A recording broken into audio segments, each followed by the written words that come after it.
नमस्कार, आपके अपने चैनल बिजनेस ट्रैक में आपका एक बार फिर से स्वागत है। आपको बता दें, कोरोना महामारी की वैक्सीन आने से पहले दुनिया भर में मौतों का आंकड़ा 20 लाख से ऊपर पहुंच सकता है।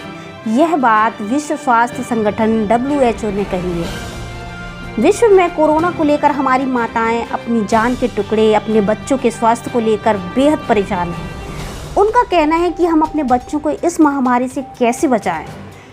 इसी समस्या को लेकर देश के गोल्ड मेडलिस्ट शिशु रोग विशेषज्ञ डॉक्टर राकेश अग्रवाल जी ने बताया कि घर में ही रहकर कोरोना से कैसे अपने बच्चों को बचा सकते हैं। लीजिए सुनिए डॉक्टर राकेश अग्रवाल जी से कोरोना से अपने बच्चों को बचाने की कुछ महत्वपूर्ण एवं सरल टिप्स। बच्चे को बीमारी से आपके बच्चे को बचा सकती हैं, ऐसी 5 बातों को आपको हम सरल भाषा में समझाने का प्रयास करेंगे। यदि आप इन 5 बातों को ध्यान रखेंगे तो आपके बच्चे 18-19 वर्ष तक बीमार होने से बचे रहेंगे। ये निश्चित तौर पे हम आपसे कह सकते हैं।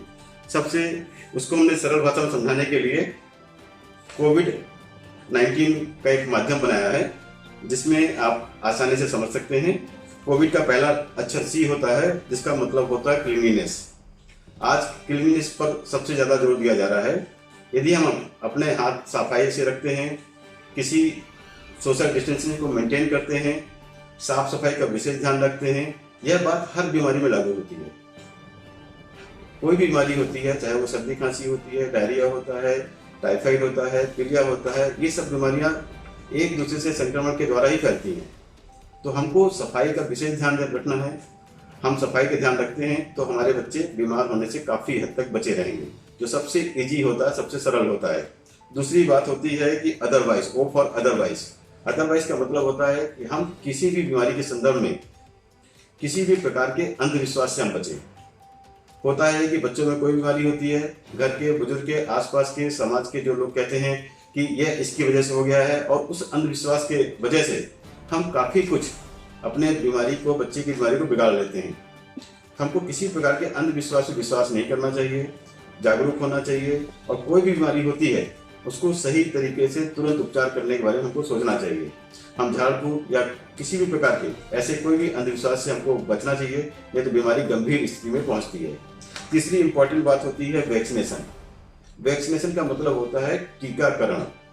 आज पूरा विश्व कोरोना के लिए टीका की खोज के बारे में, वैक्सीन के बारे में सोच रहा है। यदि कोरोना का वैक्सीन होता तो हम आज सुरक्षित होते। यही बात और भी बहुत सारी बीमारियों में लागू होती हैं जिनके टीकाकरण आज यहाँ पर सभी जगह उपलब्ध होते हैं। कुछ टीके जो गवर्नमेंट हॉस्पिटल्स में होते हैं, वो सारे टीके सभी बच्चों को लगवाना चाहिए। इसके अलावा और भी टीके होते हैं, जैसे टाइफाइड है, हेपेटाइटिस ए है, मेनिंगोकोकल है, इन्फ्लुएंजा का वैक्सीन होता है, और भी वैक्सीन ऐसी होती हैं, चिकन पॉक्स होता है। ये सब टीके, कुछ टीके प्राइवेट क्लिनिक में मिलते हैं। तो कोई भी बीमारी से बचने के लिए टीकाकरण जो होता है, जो वैक्सीन होती है, सबसे सिंपल, सबसे सुरक्षित, सबसे सस्ता उपाय होता है। यदि हम अपने बच्चों को टीकाकरण लगा सकते हैं तो उससे होने वाले गंभीर बीमारियों से बहुत आसानी से बचा जा सकता है। तो टीकाकरण सबसे सिंपल उपाय है। हमारे सभी बच्चों को जो भी बीमारियां होती हैं, टीके अवश्य देना चाहिए। इससे सिंपल, इससे सुरक्षित कोई दूसरा उपाय नहीं होता है। चौथी बात होती है आई फॉर इमीडिएट ट्रीटमेंट। बच्चों के मामले में अक्सर देखा जाता है कि हम, यदि बच्चा बीमार होता है तो हम शुरू में लापरवाही करते हैं। बच्चे को दस्त हो रहे हैं, बुखार हो रहा है, निमोनिया हो रहा है, सर्दी खांसी हो रही है, तो हम घरेलू उपचार चालू करना शुरू कर देते हैं, या पुराने पर्चे से, या पुरानी, या कुछ भी दवाइयाँ जो हमको उचित लगती हैं या पहले दी गई हैं, वो हम देना शुरू कर देते हैं। ऐसा अपने बच्चों के साथ कदापि ना करें। सबसे घातक यही होता है। हम पहले 2-4-6 दिन बीमारी को इसी तरह लापरवाही करने की वजह से या कुछ भी दवाई देने से टालते रहते हैं, और अंत में बीमारी गंभीर स्थिति में पहुंच जाती है। ऐसी स्थिति होने पर निश्चित तौर पे आपके बच्चे को खतरा होता है, और ऐसे में गंभीर परिणाम आपके सामने कई बार आते हैं। यदि आपका बच्चा बीमार है तो कम से कम, यदि आप कहीं भी नहीं जा सकते हैं, तो कम से कम प्राथमिक स्वास्थ्य केंद्र जरूर जाएं। वहाँ पर विशेषज्ञ डॉक्टर रहते हैं और उनसे उपचार जरूर करें। किसी भी झोला छाप डॉक्टर या अन्य किसी भी प्रकार की पैथी जो बच्चे के लिए उचित नहीं हो सकती है, उससे आपको बचने का प्रयास होना चाहिए। यदि बच्चे को कोई भी बीमारी हो रही है, तुरंत उपचार करना ही सबसे सुरक्षित, सबसे सरल उपाय होता है, और उससे हम आसानी से गंभीर परिणाम से बच सकते हैं। और अंत में सबसे इम्पोर्टेंट बात होता है डी फॉर डाइट। डाइट का मतलब होता है कि खाना पीना, आहार। हम यदि बच्चे को उसकी उम्र के आधार पर सही आहार देते हैं, जैसे बच्चा यदि 6 महीने का है तो हम उसको माँ का दूध देना होता है जन्म से 6 महीने के बीच में। 6 महीने से 2 साल का बच्चा है तो उसके लिए अलग से घर का सुपाच्य जो उसको पच सकता है ऐसा खाना देना चाहिए, जैसे खिचड़ी है, दलिया है, चावल की खीर है, साबुदाना खीर है, सब्जियों का सूप है, एप्पल शेक है, हलवा है, अलग से बना के पीस के खाना उसको समय के अनुसार, उसकी जरूरत के अनुसार, उसकी पाचन शक्ति के अनुसार हमको खाना देना होता है। बच्चा 2 साल से ऊपर है तो घर के शुद्ध फ्रेश सुपाच्य आहार देना चाहिए। बाहर की चीजें, फास्ट फूड या इस तरह का कोई भी आहार जो बच्चे के स्वास्थ्य के लिए खतरनाक होता है उसको हमको कदापि नहीं देना चाहिए, जिसकी वजह से बच्चा बीमार होता है। बीमार होने से बच्चे का वजन और घटता है, वजन घटने से बच्चे को और ज्यादा बीमारी होती है।